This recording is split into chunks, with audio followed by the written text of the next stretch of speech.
सहनाववतु सहनौ भुनक्तु सह वीर्यं करवावहै तेजस्विनावधीतमस्तु मा विद्विषावहै। ॐ शान्ति शान्ति शान्तिः।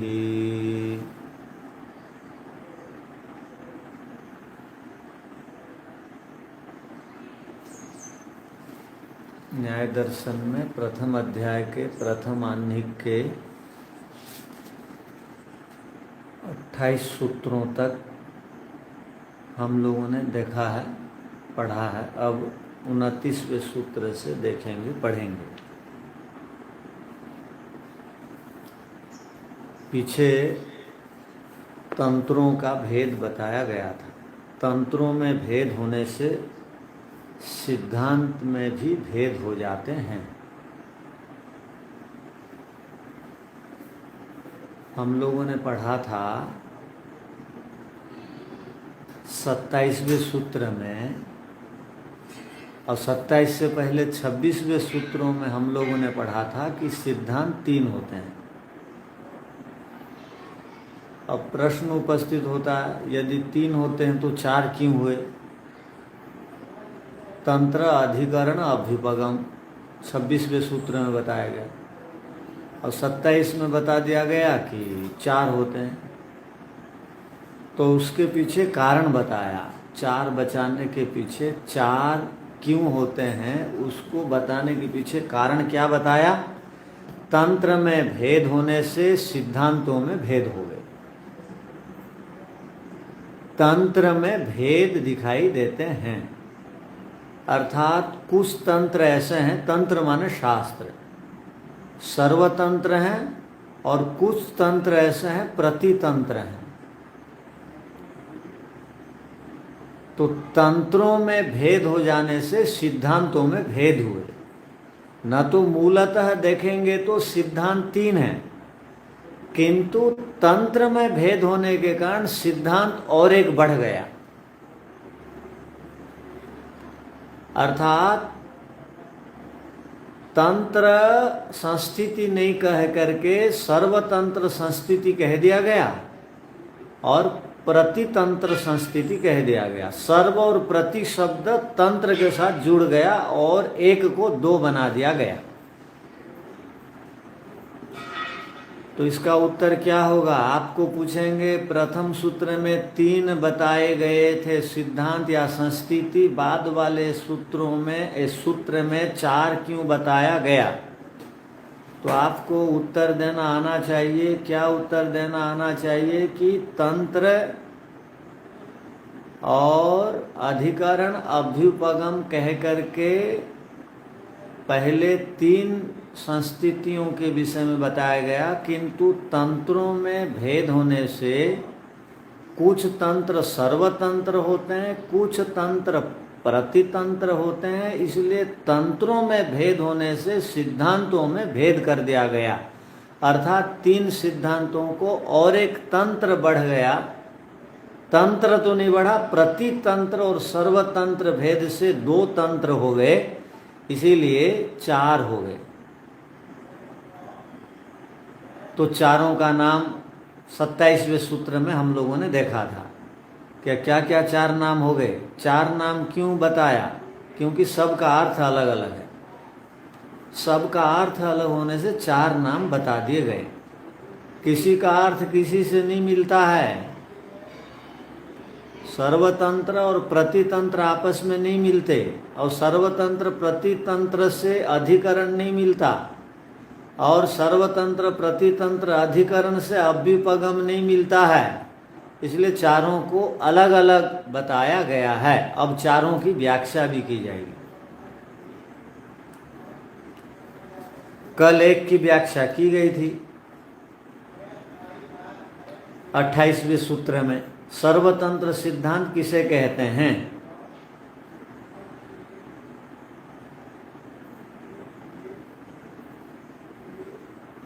तो सर्वप्रथम आया सर्वतंत्र सिद्धांत। आज पढ़ेंगे प्रतितंत्र सिद्धांत। तो सर्वतंत्र सिद्धांत किसको कहा जाएगा? तो कल के सूत्र में बताया गया 28वें सूत्र में, सभी शास्त्रों में कुछ बातें समान रूप से स्वीकार कर दी जाती हैं। सभी शास्त्रों में कुछ बातें समान रूप से स्वीकार की जाती हैं और उसी बात को किसी शास्त्र में विषय बना करके उनकी अलग से व्याख्या की जाती है। तंत्रे अधिकृतः का अर्थ क्या बताया गया था कल? हमारी ही बात को किसी अन्य शास्त्र में विषय बना करके व्याख्या करते हैं। तंत्रे अधिकृत बताते हैं। इसका अर्थ क्या होगा? सूत्र है समान तंत्र सिद्ध सर्वतंत्र अविरुद्ध तंत्रे अधिकृतः अर्थः सर्वतंत्र सिद्धांत। तो सर्वतंत्र सिद्धांत और प्रतितंत्र सिद्धांत और अधिकरण सिद्धांत और अभ्युपगम सिद्धांत, इसको सबको ठीक से समझना चाहिए। न तो शास्त्रों में हम भेद देखेंगे, शास्त्रों में परस्पर विरुद्ध बातें जानेंगे। तो सर्वतंत्र सिद्धांत किसको कहा जाता है? और उसको 2-3 पंक्ति आपको लिखना है तो लिख लीजिए। सभी शास्त्रों में कुछ बातें अविरुद्ध समान रूप से स्वीकार की जाती हैं।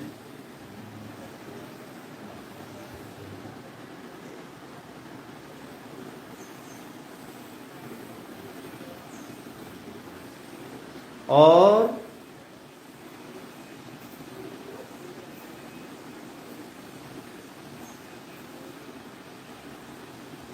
उन्हीं समान शास्त्रों में से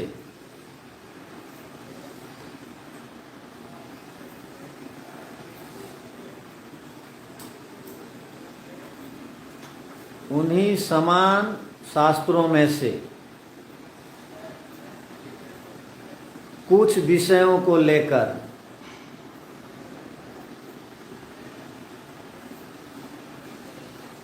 किसी शास्त्र में उनको विषय बनाकर व्याख्या की जाती है।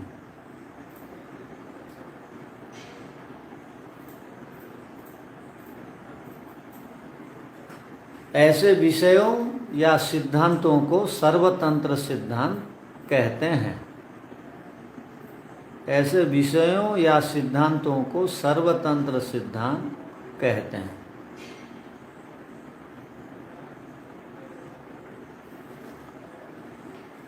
जैसे कि सर्वतंत्र अविरुद्ध सूत्र आप देखिए, सर्वतंत्र अविरुद्ध, सभी तंत्रों में समान रूप से जिसको स्वीकार करते हैं विरोध नहीं करते। तंत्रे अधिकृतः अर्थ, तंत्रे उसी समान विषयों में से कुछ विषय लेकर दूसरे शास्त्र उसकी व्याख्या करते हैं। तंत्रे अधिकृत अर्थात जिस प्रकार 16 पदार्थों में से कुछ विषयों को दूसरे शास्त्रकार लिए और उसकी व्याख्या उन्होंने की। जैसे 16 पदार्थों में दूसरे शास्त्र में कौन सा विषय गया जिसकी व्याख्या हुई, यहाँ उदाहरण के लिए बताया गया प्रमाण गया। और इंद्रियों के विषय में प्रमेयों में इंद्रियां आती हैं, इंद्रिय 5 होते हैं। अब किसी भी मत संप्रदाय वालों को पूछिए कि ज्ञानेंद्रियां 6 होती हैं क्या, वो मना करेंगे। वो बोलेंगे ज्ञानेंद्रियां 5 ही होती हैं, एक उभयेंद्रिय होती है और 5 कर्मेंद्रियां होती हैं, वो यही कहेगा। तो वो न्याय का जो विषय है, इंद्रिय 16 पदार्थों में इंद्रिय भी है, प्रमेयों में इंद्रिय है ना, उस इंद्रिय विषय को दूसरे शास्त्रकार लिए और उसके विशेष रूप से व्याख्या कर दी। जैसे सांख्य दर्शन में भी इंद्रिय हैं, 5 इंद्रिय हैं, और योग दर्शन में भी है। अब इस शास्त्र के विषयों को, कुछ विषयों को, विशेष विषयों को दूसरे शास्त्रकार लेते हैं, उसी को व्याख्या करके बताते हैं। तो ऐसे विषयों को, ऐसे सिद्धांतों को सर्वतंत्र सिद्धांत कहा जाता है। अब सर्वतंत्र सिद्धांत के विषय में कोई है और संशय? न्याय दर्शन में 5 भौतिक पदार्थ होते हैं, उसी से संसार बना कहा गया। अब दूसरे शास्त्र भी 5 भौतिक पदार्थ क्या होते हैं उनसे वो भी बोलते हैं, पृथ्वी जल अग्नि वायु आकाश। अब न्याय दर्शन में कहा प्रमाणों से वस्तु की सिद्धि होती है, ज्ञान की प्राप्ति होती है। अब दूसरे शास्त्रकार भी बोलते हैं कि प्रमाणों से अर्थात शास्त्र से, शब्द प्रमाण से या प्रत्यक्ष प्रमाण से ही हम पदार्थों से जुड़ते हैं, जानते हैं। अब उसमें भी विरोध नहीं। तो जिन जिन विषयों में कहीं भी विरोध नहीं है, समान शास्त्रों में से कुछ विषय लेकर के दूसरे शास्त्रों में उस विषय को विस्तार दिया जाता है, बताया जाता है, स्वीकार किया जाता है, उसी को सर्वतंत्र सिद्धांत कहते हैं। अब 5 विषय होते हैं, सब शास्त्र मानते हैं। जब भी कभी शास्त्रार्थ होगा तो इन विषयों पर शास्त्रार्थ नहीं होगा।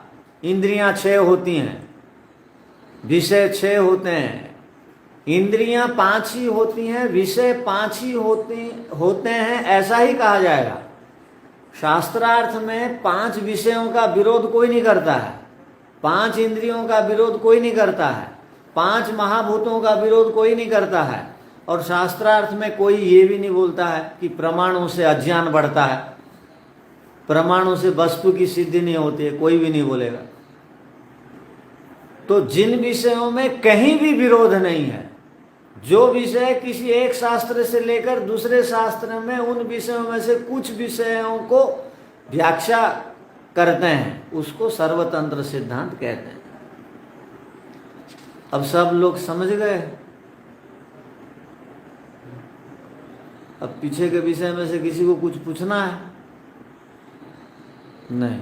अब चलिए आगे। 29वें सूत्र को देखिए। समान तंत्र सिद्ध परतंत्र असिद्ध प्रतितंत्र सिद्धांत। इन सूत्रों को याद कर लीजिए, काम आएगा। समान तंत्र सिद्ध परतंत्र असिद्ध प्रतितंत्र सिद्धांत। तो प्रतितंत्र सिद्धांत किसको कहेंगे? तो यहां पर कहा समान तंत्र सिद्ध। समान तंत्र सिद्ध का अर्थ क्या होगा?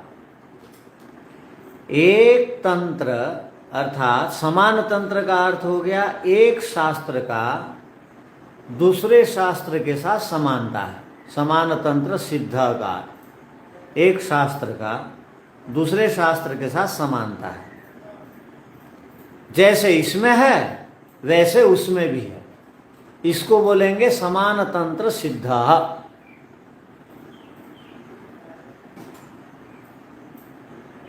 समान तंत्र सिद्ध। परतंत्र असिद्ध, इसका अर्थ क्या होगा? परतंत्र असिद्ध, इसका अर्थ क्या होगा? परतंत्र असिद्ध है, इसका अर्थ हो गया समान तंत्र में तो सिद्ध है, बात मानी गई है, और परतंत्र माने दूसरे शास्त्र में वो बात को उसी रूप में स्वीकार नहीं की गई है, दूसरे शास्त्र में अलग है। सब शास्त्रों में एक जैसे स्वीकार करना, ये हो गया समान तंत्र सिद्ध।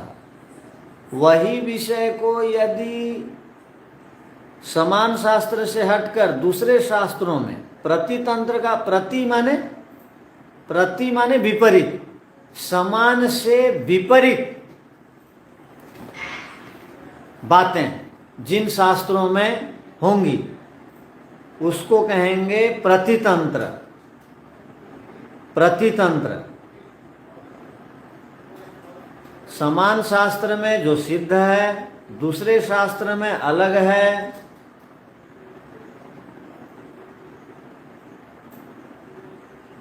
जैसे इस शास्त्र में मानते हैं उस शास्त्र में वैसा नहीं मानते हैं, उसको बोलेंगे प्रतितंत्र सिद्धांत। जैसे इस शास्त्र में मानते हैं वैसे दूसरे शास्त्रों में नहीं मानते हैं, उसको बोलेंगे विपरीत मानते हैं, इसको बोलेंगे प्रतितंत्र सिद्धांत। इसको आप कैसे समझेंगे? आप लोगों ने योग दर्शन और सांख्य दर्शन को पढ़ा है, तो योग दर्शन सांख्य दर्शन को संक्षेप में कहा जाता है, योग दर्शन सांख्य दर्शन को मानने वालों को कहा जाता है सांख्यानाम। यहां एक शब्द आएगा। और वैशेषिक दर्शन न्याय दर्शन को मानने वालों को कहा जाता है योगानाम। जो वैशेषिक और न्याय को मानते हैं उनको कहा जाएगा योगानाम, और जो सांख्य और योग को मानते हैं उनको कहा जाएगा सांख्यानाम। अब इसको ऐसा समझिए, सांख्य दर्शन योग दर्शन इन दोनों दर्शनों में 25 पदार्थों को माना गया है। तो ये दोनों शास्त्र हो गए समान तंत्र सिद्धांत वाले शास्त्र, अर्थात दोनों में विरोध नहीं है 25 तत्वों का।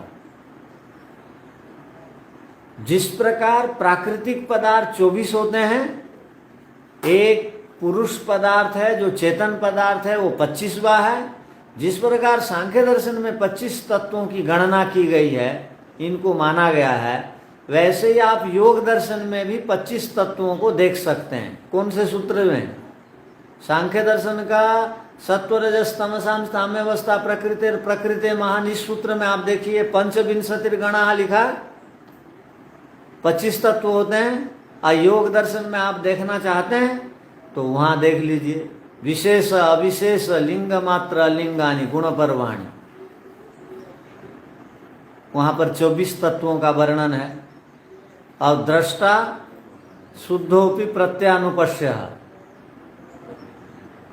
दृष्टा दृश्य मात्र शुद्धोपि प्रत्यानुपश्य, यहाँ पर चेतन पुरुष का है। और क्लेश कर्म विपाक आदि में परम पुरुष का है। तो दोनों दर्शनों में 25 तत्वों को समान रूप से माना गया है। तो एक शास्त्र का जब दूसरे शास्त्र के साथ समानता होगी, अर्थात जैसे इसमें है वैसे ही उसमें है, ऐसा माना जाएगा, तो उसको समान तंत्र वाले शास्त्र कहा जाएगा। बात पकड़ में आई या नहीं? समान तंत्र शास्त्र किसको कहा जाएगा? योग और सांख्य में एक जैसे विषय हैं, इसको आधार बना करके इन दोनों को समान तंत्र शास्त्र कहा जाता है। वैसे ही वैशेषिक दर्शन पहले पढ़ना चाहिए, न्याय दर्शन बाद में पढ़ना चाहिए। तो वैशेषिक दर्शन में 6 पदार्थ हैं, द्रव्य गुण कर्म सामान्य विशेष समवाय। और वहाँ पर शब्द के विषय में बताया गया, वहाँ पर ये 6 पदार्थों के विषय में बताया गया। वही विषय न्याय दर्शन में भी आ गया। पीछे भी आप लोग देख रहे थे, द्रव्य गुण कर्म सामान्य विशेष समवाय, आगे भी आएगा शब्द के विषय में। तो जो वैशेषिक दर्शन का विषय है वही न्याय दर्शन में भी है। तो इनको क्या कहा जाएगा? जैसे वहाँ है वैसे यहाँ है, तो इसको बोला जाएगा समान तंत्र। तो समान तंत्र में सिद्ध है, विषय को स्वीकार किया गया है, सिद्ध माने मान्यता दी गई है, एक समान विषय को स्वीकार किया गया है, अर्थात समान तंत्रों में सिद्ध है, प्रति तंत्र में असिद्ध है, नहीं माना गया है इसी रूप में, नहीं माना गया है इसी रूप में। क्या नहीं माना गया है? अब भाष्य पढ़ेंगे तो बात समझ में आ जाएगी। तो दोनों समान तंत्र हो गए, न्याय वैशेषिक, सांख्य योग, ये समान तंत्र हो गए। वैशेषिक न्याय को क्या कहा गया यहां पर? योगानाम। और सांख्य दर्शन योग दर्शन को मानने वालों को कहा गया सांख्यानाम, संख्या को मानने वाले हैं जो। और परमाणुओं से बनता है जो मानने वाले हैं वो योगानाम, वो दोनों योगानाम वाले हैं। ये सांख्या नाम समान शास्त्र हो गए, जैसे वहां है वैसे ही यहाँ है। वैसे ही मीमांसा दर्शन कहा जाता है जैमिनीकृत मीमांसा को, अर्थात विचार करके समाधान करने को मीमांसा कहते हैं। जिज्ञासा का समाधान करना, विचार करना, इसको मीमांसा कहते हैं। तो ब्राह्मण ग्रंथ के जितने वाक्य हैं, संशयात्मक बातें हैं, उन सब को समाधान मीमांसा दर्शन करता है। और उपनिषद में जो वाक्य हैं जहाँ संशय स्थल हैं, उन सब का समाधान उत्तर मीमांसा वेदांत दर्शन को कहते हैं, वो करता है। तो दोनों शंका समाधान करते हैं, संशयों का समाधान करते हैं विचार करके, इसलिए इनका नाम मीमांसा पड़ा। तो दोनों समान शास्त्र हो गए। शास्त्रों के गंभीर सहजता से नहीं समझ में आने वाले विषयों को विचार करके समाधान देते हैं। कौन है?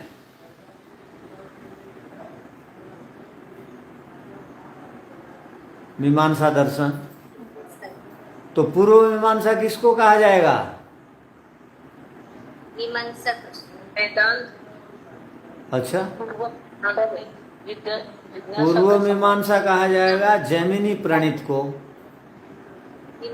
अब वेदव्यास जी प्रणीत को कहा जाएगा उत्तर मीमांसा।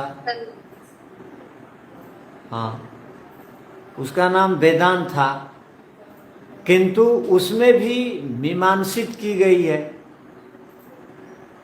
उसमें भी समाधान है, उपनिषदों का समाधान है। यहाँ पर ब्राह्मण ग्रंथों के वाक्यों का समाधान है। तो इसलिए दोनों का नाम मीमांसा हो गया। तो मीमांसा स्पेशल एक दर्शन का नाम है और किसी का नाम नहीं। तो जैमिनी प्रणीत जब मीमांसा नाम ही है, तो बाद वालों में भी वही प्रकार की बातें हैं। तो बाद वालों के लोगों ने सोचा ये भी तो मीमांसा करता है दर्शन, तो क्या करें इसको। अब मीमांसा बोलेंगे तो लोग भ्रम में पड़ जाएंगे, एक तो मीमांसा दर्शन है ही, ये भी कैसे और मीमांसा। तो कह दिया गया उसको पूर्व मीमांसा बोलो, इसको उत्तर मीमांसा बोलो। किसको उत्तर मीमांसा बोलो? वेदांत। हाँ, वेदांत। तो ये एक जैसी बातें हैं दोनों में, तो ये समान तंत्र हो गए। समान तंत्र की क्या विशेषता है? उसमें जैसी बातें होंगी इसमें भी वही बातें होंगी, वैसी ढंग की बातें होंगी, तो समान शास्त्र हो गया। तो समान शास्त्र में जिसको सिद्ध किया गया है, स्वीकार किया गया है, कहने का अभिप्राय, और परतंत्र में जिसको स्वीकार नहीं किया गया है उसको प्रतितंत्र सिद्धांत कहते हैं, ये कहना चाह रहे हैं। अब प्रतितंत्र सिद्धांत का अर्थ आप लोग समझ गए होंगे।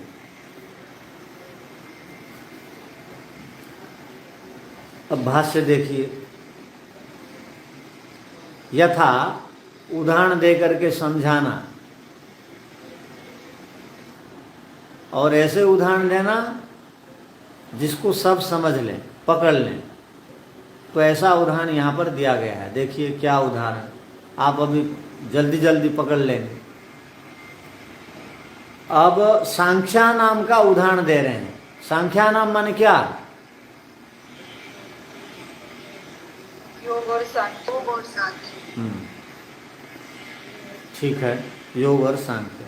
यथा माने जैसे, योग और सांख्य में बताया गया न असतः आत्मलाभ। ये बहुत खास विषय है, इसको समझिए ध्यान से।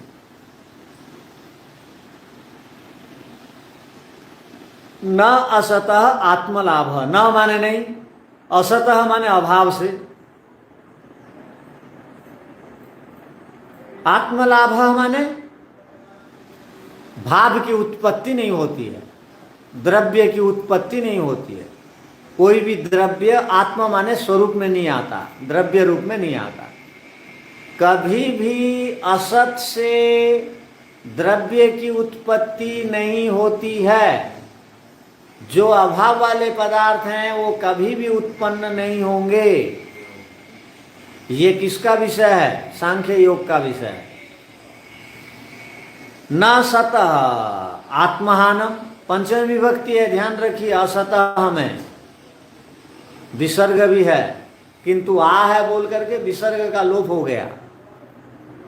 न सतः आत्महानम, और जो भी सत्तात्मक पदार्थ हैं उनका संपूर्ण नाश कभी नहीं होता। जो भी पदार्थ हैं उनका कभी भी नाश नहीं होता है। वो परिणाम को प्राप्त होते हैं, परिवर्तन हो जाते हैं, नाश को प्राप्त नहीं होते। जैसे घड़ा है, योग दर्शन सांख्य दर्शन कहता है घड़ा है, घड़ा कभी भी नाश को प्राप्त नहीं होगा। हाँ, घड़ा का स्वरूप बदल जाएगा। घड़ा अब जो है आत्मलाभ में था, अब मिट्टी में बदल गया, किंतु मिट्टी का कभी भी विनाश नहीं होगा। यदि मिट्टी का भी विनाश देंगे तो सत्वगुण रजोगुण तमोगुण में जाएगा। नितांत किसी भी पदार्थ का अभाव नहीं होता है, ये कहना चाह रहे।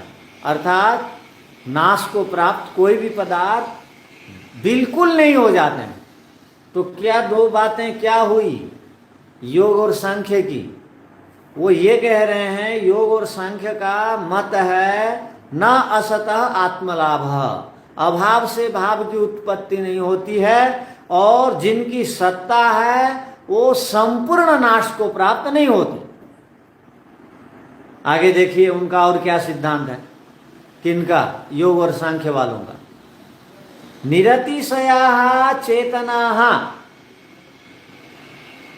निरतिशया चेतना, अर्थात अतिशय से रहित हैं सभी जीवात्मा गण। अतिशय माने कोई भी चेतन आत्मा घुलता मिलता, छोटा होता, बड़ा होता, समाप्त होता या परिवर्तन को प्राप्त होता, ऐसी बात नहीं है। सब आत्माएं स्वरूप से समान हैं। ऋषि दयानंद जी की जो आत्मा थी उन जैसी आत्मा हमारी है। कीड़े मकोड़ों में जो आत्मा है वो आत्मा के समान हमारी आत्मा है। गधा बैल और गाय में, कुत्ता में जो आत्मा है उसी के समान आत्मा हमारा। अर्थात आत्मागण स्वरूप से अपरिवर्तन वाले हैं, समान हैं। उनमें कोई भी घटना बढ़ना कुछ भी नहीं होता। इसको आप मानते हैं? अच्छा, आत्मा घटता बढ़ता नहीं है, इसका मतलब जो भी इस नियम को मान लेगा कि मैं आत्मा घटता बढ़ता नहीं हूं, इसका मतलब क्या हुआ? निराश होगा ही नहीं कोई। हताशा में जाएगा ही नहीं। क्यों? क्यों? आत्मा में तो कोई परिवर्तन नहीं होता ना, मतलब आत्मा में कुछ घटता ही नहीं है। हाँ, बढ़ता ही नहीं है। बढ़ जाने से खुश हो जाते, मर जाने से घट जाता तो दुखी हो जाते, सिर पटकते। है ही नहीं, तो क्यों हम ये करते हैं? सुखी दुखी होते रहते हैं, निराश को प्राप्त होते रहते हैं, हताशा में जीते हैं। क्यों? इस पंक्ति को ध्यान नहीं रखते हैं, इसलिए। तो किसी भी आत्मा में किसी भी प्रकार का परिवर्तन नहीं होता, अतिशय से रहित है आत्माएं, ये कहना चाह रहे हैं। देखिए कितनी अच्छी बातें हैं, दोनों दर्शनों का ये सिद्धांत है। ये बिल्कुल अटल सिद्धांत है। ये सिद्धांत में बदलेगा नहीं, परिवर्तन नहीं होगा। तो अब पूछा गया, भाई परिवर्तन होता कहाँ है? आत्मा में तो नहीं होता है, तो होता कहाँ है परिवर्तन? तो आगे योग सांख्य वाले क्या मानते हैं, देखिए। वो बोलते हैं देह में परिवर्तन होता है। ठीक बात है। अब मैं जिस देह वाला हूं, मृत्यु के बाद वैसे ही देह को प्राप्त नहीं करूंगा, या कर लूंगा। पिछले जन्म में जितने प्रतिशत शुभ कर्म थे वैसे ही थोड़ी हैं अभी।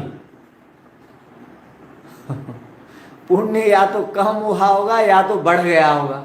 बढ़ गया हो तो और बढ़िया मिलेगा, कम हो गया हो तो और घटिया मिलेगा शरीर, या वैसे ही मिल जाएगा? नहीं मिलेगा। सोचना मत, ऐसे ही मिल जाएगा।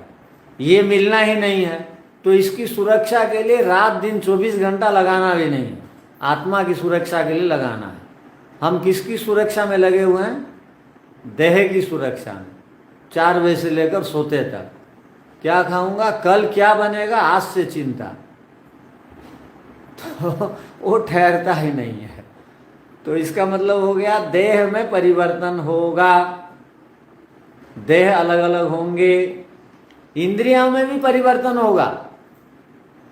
हाँ, इंद्रियों की आयु ठीक है, 4 अरब 32 करोड़ साल की है, किंतु इंद्रियां परिवर्तन होंगी कर्म के अनुसार, क्षमता के अनुसार, योग्यता के अनुसार।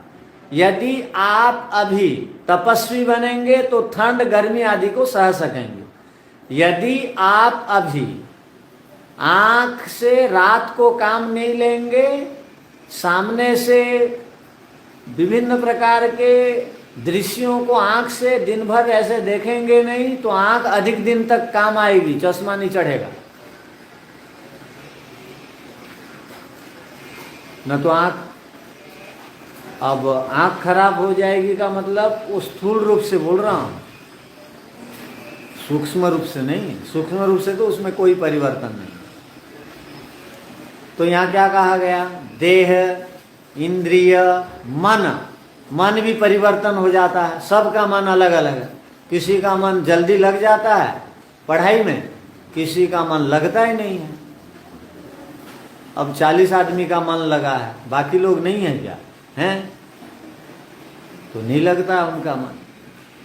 तो विषय, सबके विषय भी अलग अलग हैं। अर्थात देह, इंद्रिय, मन और विषय, उनके कारण अलग होने से वो अलग अलग स्वरूप वाले हैं। तत्त कारणेषु च विशेष, विशेष का अर्थ यहाँ पर अलग, सबका कारण अलग अलग है। अब बताइए देह का कारण क्या है? सांख्य और योग के अनुसार देह का कारण क्या है? 5 भूत हैं। हाँ, पंचभौतिक शरीर हो गया। और इंद्रिय का कारण क्या है सांख्य और योग के अनुसार? अहंकार है। और मन का कारण क्या है? बुद्धि का कारण क्या है? प्रकृति। ठीक है, सबका विषय अलग है, तो इसलिए कार्य पदार्थ के रूप में सब अलग अलग है। सबके गुण कर्म स्वभाव अलग हैं, तो कार्य पदार्थ के रूप में ये सब के अलग अलग है। ठीक है। तत्त कारणेषु च विशेष इति सांख्यानाम। सांख्य लोग देह इंद्रिय आदि को विशेष मानते हैं, अलग अलग मानते हैं। किंतु आत्मा को अलग नहीं मानते हैं, सबकी आत्मा को एक मानते हैं। कौन है? सांख्य वाले। और सांख्य और योग वाले क्या मानते हैं? असत से सत की उत्पत्ति नहीं होती, और जिसकी सत्ता है वो कभी भी सर्वदा समाप्त नहीं होता। ये इस मत को ध्यान रखिए, ये समान शास्त्र का ये सिद्धांत है। और प्रतितंत्र का इस विषय में क्या सिद्धांत है, न्याय वैशेषिक का इस पर क्या सिद्धांत है, वो बता रहे हैं। क्या बता रहे हैं? आगे देखिए पंक्ति। पुरुष कर्मादि निमित्तो भूत सर्गः। भूत कहते हैं संसार, सर्ग माने उत्पत्ति। ये सृष्टि की जो उत्पत्ति हुई है, इसमें पुरुषों का कर्म कारण बनते हैं।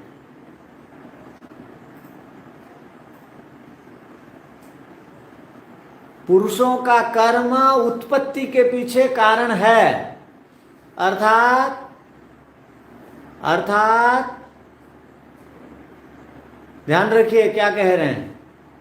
योग और सांख्य सत कार्यवाद को मानते हैं और ये असत कार्यवाद को मानते हैं, दोनों में अंतर है। ये उत्पत्तिवाद को मानता है, वैशेषिक और न्याय, और सांख्य योग अभिव्यक्तवाद को मानता है, प्रकट होने को मानता है। ये क्या बोलता है? ये कारण को तो मानता है, न्याय और वैशेषिक, किंतु योग और सांख्य भी कारण को मानता है, किंतु वो क्या बोलता है? कारण में कार्य विद्यमान था। कौन मानता है? सांख्य योग। न्याय वैशेषिक बोलता है कारण था, कार्य नहीं था, बिल्कुल नया उत्पन्न हुआ। इसको बोलते हैं उत्पत्तिवाद, इसको बोलते हैं असत कार्यवाद। और उनके बाद को कहा जाता है अभिव्यक्तवाद, सत्कार्यवाद। ध्यान रखिए, तो अंतर हो गया दोनों के सिद्धांतों में। न असतः आत्मलाभ उसने कहा, इसने कहा, इसने क्या कहा? उसने कहा असत से सत की उत्पत्ति नहीं होती। ये बोल रहा है असत से सत की उत्पत्ति होती है। असत से सत की उत्पत्ति माने क्या? कार्य पदार्थ बिल्कुल नहीं था, कारण के कारण आया। वो बोलता है कि कोई भी कार्य नया नहीं बनता है, कारण के अंदर रहता है, वो केवल प्रकट होता है। बात पकड़ रहे हैं या नहीं? ना तो समझेंगे नहीं। पर इसमें अंतर क्या है स्वामी जी? ये बात तो समझ आ गई, लेकिन फिर इसमें डिफरेंस क्या है? जैसे ये कहना नहीं लग रहा है आपको अंतर? एक बोल रहा है कोई कार्य बनता नहीं है, पहले से ही है कारण के अंदर। एक बोल रहा है कारण तो है, कार्य नया बनता है। कारण के अंदर कार्य है, वो योग कहता है, और न्याय कहता है कार्य नहीं है, वो बनता है, उत्पत्तिवाद, वो नया बना। ये बोल रहे हैं नया कुछ बनता नहीं है, सब रहता है। हाँ, दोनों में अंतर पकड़ रहे हैं? हाँ, इसलिए इसको उत्पत्तिवाद बोलते हैं, असत कार्यवाद। असत माने कार्य रूप में कोई नहीं था, कारण के रूप में था, वो कार्य रूप में आया। असत कार्यवाद का अर्थ, वो सत कार्यवाद का अर्थ सत रूप में सब है, सत के अंदर ही कार्य विद्यमान है, वो केवल अभिव्यक्त होता है, प्रकट होता है, नया कुछ बनता नहीं है। अब दोनों की बात सुन करके आप बोलेंगे दोनों ऋषियों में इतना भेद था क्या, विरोध था क्या? विरोध तो नहीं होगा। वो क्या सांसारिक आदमी थे क्या, विरोध होगा? नहीं। अब उनको अहंकार भी पुष्ट करना नहीं था उनका। मैं ऐसा बोल रहा हूं, मेरी ही बात मानो। उन लोगों को भी अहंकार पुष्ट करना नहीं था, हमने ऐसा कहा है, हमारी बात मानो। बात दृष्टि भेद है, समझने का भेद है। दोनों में कोई सिद्धांततः आपततः कोई भेद नहीं है। सत्यार्थ प्रकाश में भी जब आप नवम समोल्लास पढ़ेंगे ये बात आएगी तो वहां विरोध लगेगा। सृष्टि उत्पत्ति विषय में अभाव से भाव की उत्पत्ति नहीं होती है, वहां ऐसा लिखा, तो आप वहां पर चक्कर खा जाएंगे यदि न्याय दर्शन के सर्वतंत्र और प्रतितंत्र को नहीं समझेंगे तो। केवल कहने की सबकी अपनी अपनी शैली थी। इन्होंने कहा कार्य कारण में रहता, वो कह रहे हैं कार्य उत्पत्ति होती। बस अंतर इतना है ना, और कुछ तो नहीं है। और कुछ लग रहा है क्या आपको अंतर? नहीं। दोनों कार्य को मान रहे हैं, दोनों कारण को मान रहे हैं। एक कह रहा है उसके अंदर था, एक कह रहा है नया बना। दोनों ही सत्य है। चलिए, पुरुष कर्मादि निमित्तो भूत सर्ग, ये जो संसार बना, ये जो संसार दिखाई दे रहा है पहले नहीं था, उत्पत्ति से पहले। कब आया? और वो बोलता है उत्पत्ति से पहले जो नहीं है तो वो कभी नहीं होगा। ये बोल रहा है उत्पत्ति से पहले था ही नहीं, अभी आया। किस कारण से आया? तो कह रहे हैं पुरुष लोगों ने कर्म किया, आत्माओं ने कर्म किया, आत्माओं के संस्कार के कारण, कर्मों के कारण ये दुनिया दिखाई दे रही है। यदि आत्मा कर्म नहीं करते, सबका चित्त, सबका कर्म अलग अलग नहीं होता तो ये सृष्टि नहीं रहती। हम पीछे भी पढ़ चुके हैं, ध्यान है? हाँ, इसी दर्शन में पढ़ चुके हैं। परीक्षा कैसे देंगे यदि आप ध्यान में नहीं रखते हैं? हाँ, चलिए, सत्कार्यवाद असत्कार्यवाद को ध्यान रखिए, अभिव्यक्तवाद अनभिव्यक्तवाद, उत्पत्तिवाद, इसको ध्यान रखिए। तो ये जो संसार बना, वैशेषिक न्याय का मत है, ये जो संसार बना, भूत सर्ग माने जो संसार दिखाई दे रहा है, इसके पीछे पुरुषों का कर्म कारण है। यदि पुरुष लोग कर्म नहीं करते तो संसार नहीं रहता। आत्माएं कर्म करती हैं इसलिए संसार है। आत्माएं कर्म करना बंद कर दें, कौन सा कर्म? शुभ अशुभ मिश्रित, तो ये संसार ही नहीं रहेगा। सब लोग यदि निष्काम कर्म कर दें तो संसार रहेगा ही नहीं। किंतु यह असंभव है। संभव है? आप लोग पोता पोती से और बेटा बेटी से स्नेह करना छोड़ देंगे? नहीं छोड़ेंगे, तो आपके लिए संसार बनेगा। आप लोग आइसक्रीम का लोभ को छोड़ देंगे? अब पढ़ने का क्या मतलब हुआ, नहीं छोड़ेंगे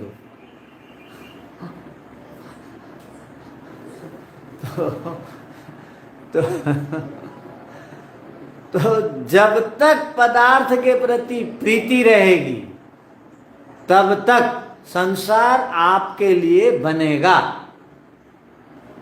संसार का मजा लूटिए, सांसारिक पदार्थों के प्रति प्रेम रखिए, ठीक है? तो पुरुष कर्मादि निमित्तो भूत सर्गः, ये जो भूत दिखाई दे रहा है, भूतों से जो संसार दिखाई दे रहा है, ये पुरुषों के कर्म के निमित्त माने कारण से। आगे देखिए, कर्म हेतव दोषा, हम कर्म क्यों करते हैं? हम कर्म क्यों करते हैं? तो कहा गया दोष। दोष माने राग द्वेष मोह के कारण कर्म करते हैं। राग द्वेष मोह नहीं रहेगा तो कर्म होगा ही नहीं। कर्म का अर्थ क्या? दोष का अर्थ क्या? राग द्वेष मोह। कर्म का अर्थ क्या? शुभ अशुभ मिश्रित, निष्काम नहीं। हाँ, इसको कर्म है तो वो दोषा, ये जो हम कर्म करते हैं, सकाम कर्म करते हैं या पाप पुण्य मिश्रित कर्म करते हैं, इसके पीछे दोष माने राग द्वेष मोह कारण है। उसके बाद कहा प्रवृत्तिश्च, ये राग द्वेष मोह क्यों होता है? प्रवृत्ति के कारण, सकाम कर्म के कारण, पाप पुण्य के कारण राग द्वेष मोह होता है पदार्थों के प्रति। ये कह दिया। आगे देखिए, ये न्याय वैशेषिक के सिद्धांत है। स्वगुण विशिष्टा चेतना, पीछे योग और सांख्य का सिद्धांत था सब आत्माएं समान है। ऋषि की आत्मा के समान हमारी आत्मा, कुत्ते की आत्मा के समान हमारी आत्मा, कीड़े मकोड़े आत्मा के समान हमारी आत्मा, आत्मा में कोई भेद नहीं। किंतु यहां थोड़ा भेद दिखा रहा है। देखिए, स्वगुण विशिष्टा चेतना, ये जितने भी चेतन हैं ये गुणों के कारण अलग अलग हैं। इसलिए हम किसको बोलते हैं ये पुण्यात्मा है, किसको बोलते हैं ये धर्मात्मा है, किसको बोलते हैं ये पापात्मा है, किसको बोलते हैं ये देवतात्मा है, किसको बोलते हैं ये राक्षस है। ये क्यों बोलते हैं? वो आत्माओं को तो बोला जाता है, क्यों बोला जाता है? उनके गुणों के कारण। उन्होंने रजोगुण तमोगुण को अपनाया इसलिए वो राक्षसात्मा बन गए, और इन्होंने सत्वगुण को अपनाया इसलिए पुण्यात्मा बन गए, या सत्वगुण से और ऊपर उठ गए तो और अधिक जीवन मुक्त बन गए। वही आत्मा है, एक जीवन मुक्त बन रहा है, वही आत्मा है एक कीड़े मकोड़े में चला गया। इसके पीछे गुण कारण हैं। तो एक आत्मा नहीं बता करके गुणों के आधार पर अनेक आत्माओं को बोल दिया, तो कोई विरोध लग रहा है?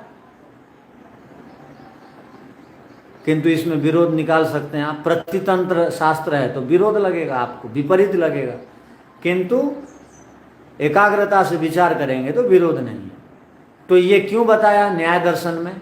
ये सारी बातें क्यों बताई जा रही हैं? कहीं भी ऐसे दो प्रकार की ऋषिकृत ग्रंथों में बातें मिलेंगी तो उसको प्रतितंत्र सिद्धांत मान करके स्वीकार करना, वहां पर विरोध करना अभिप्राय नहीं है। उस शास्त्र का विषय का बोलने की शैली है, बोलने का ढंग है, वो उस प्रकार बताते हैं, ये इस प्रकार बताते हैं। तो आगे क्या कहा गया देखिए, स्वगुणानुसार आत्माएं अलग अलग हैं। वहां पर कहा गया आत्माएं सब एक हैं। आगे, असत उत्पद्यते, असत से उत्पन्न होते हैं। देखिए वहां पर क्या कहा गया था, न असतः आत्मलाभ, और यहां कह दिया गया असत से उत्पन्न होता है। असत का माने क्या? कार्य पदार्थ उत्पन्न होता है कारण से, ये माना गया। और वहां क्या माना गया था, न सतः आत्माहनम, यहां क्या मान रहे हैं, उत्पन्नम निरुध्यत, कोई भी पदार्थ उत्पन्न होता है तो कभी समाप्त नहीं होता है। ये सांख्य योग का मत है, सांख्यानाम सांख्य योग का मत है। किंतु योगानाम, योगानाम माने वैशेषिक न्याय का क्या मत है, उत्पन्नम निरुध्यत निरुध्यते, जो भी पदार्थ उत्पन्न होता है वो नष्ट भी हो जाता है। निरुध्यत मान नष्ट हो जाता है। इति योगानाम, ये सांख्य, ये वैशेषिक न्याय का विषय है। अब दोनों में प्रतितंत्र शास्त्र होने से दोनों में विरोध, प्रति माने विपरीत लग रहे हैं, किंतु मूलतः विरोध बातें नहीं है। दृष्टि उनकी अलग है, इसलिए पढ़ते समय अलग लगेगा, किंतु चिंतन करेंगे तो दोनों का अभिप्राय एक दूसरे को काटना नहीं। अब किसको कौन सी बात नहीं समझ में आई? नमस्ते। ये सांख्य दर्शन असत उत्पत्ति को मानता है, असत का जवाब, और न्याय दर्शन असत का उत्पत्ति माने असत का जवाब असत कार्यवाद, असत का जवाब आरंभ होता है, उसका कार्य का आरंभ होता है मानता है। जैसे आपका घर नहीं था, अब बन गया, तो वो बना वो असत कार्यवाद कहते हैं। ये बोलता है, योग सांख्य बोलता है कोई भी बनता नहीं है, पहले से ही कारण में रहता है, केवल परिणाम परिवर्तन होता है। जैसे पत्थर, पहाड़ में था पत्थर, उसको तोड़ दिया गया, चिप्स कर दिया गया, बोल्ड कर दिया गया, और उसको घर के रूप में दिखा दिया गया, बाउंड्री के रूप में दिखा दिया गया। अब क्या हुआ, वो वहां से ले आया, पत्थर के रूप में था, उसको अब बाउंड्री के रूप में दे दिया गया। और ईंट मिट्टी के रूप में थी, अब ईंट के रूप में दीवार बन गई। तो ये बोलता है था, कोई नया बनता नहीं। वो बोलता कार्य नहीं था, बनता है। इसके अंदर में सूक्ष्म भेद क्या है? मैंने ये तो आपका स्कूल का उपन्यास बताया। इसको और विचार करके आइए। यदि अंतर नहीं समझ में आया, वो जो दर्शनों का सत्कार्यवाद असत्कार्यवाद का अर्थ नहीं समझ में आया, तो दोबारा सुन के आइए। सत्कार्यवाद का अर्थ क्या है? कार्य की उत्पत्ति नहीं होती। असत्कार्यवाद का अर्थ क्या है? कार्य की उत्पत्ति होती है। असत्कार्यवाद का अर्थ क्या है? कार्य समाप्त होता है। सत्कार्यवाद का अर्थ क्या है? कोई भी पदार्थ उत्पन्न होने के बाद सदा सदा के लिए समाप्त नहीं होता। दोनों में अंतर इतना। अब दृष्टि भेद है, सिद्धांत में कोई भेद नहीं है। कोई किसी को काट नहीं रहे हैं, कोई किसी को नीचा नहीं दिखा रहे हैं। तो प्रतितंत्र सिद्धांत जहां भी वैदिक दर्शनों में, शास्त्रों में, वेद की बातों में परस्पर आपको विपरीत लगे, वहां पर प्रतितंत्र सिद्धांत हो बोल के स्वीकार करना, उसको छोड़ नहीं देना। प्रतितंत्र सिद्धांत का अर्थ छोड़ना नहीं। प्रतितंत्र सिद्धांत का अर्थ है समान शास्त्रों से हट करके इसको बताया गया। ठीक है, ठीक है। ओम शांति शांति शांति। सबको सारे नमस्ते। बहुत बहुत धन्यवाद स्वामी जी।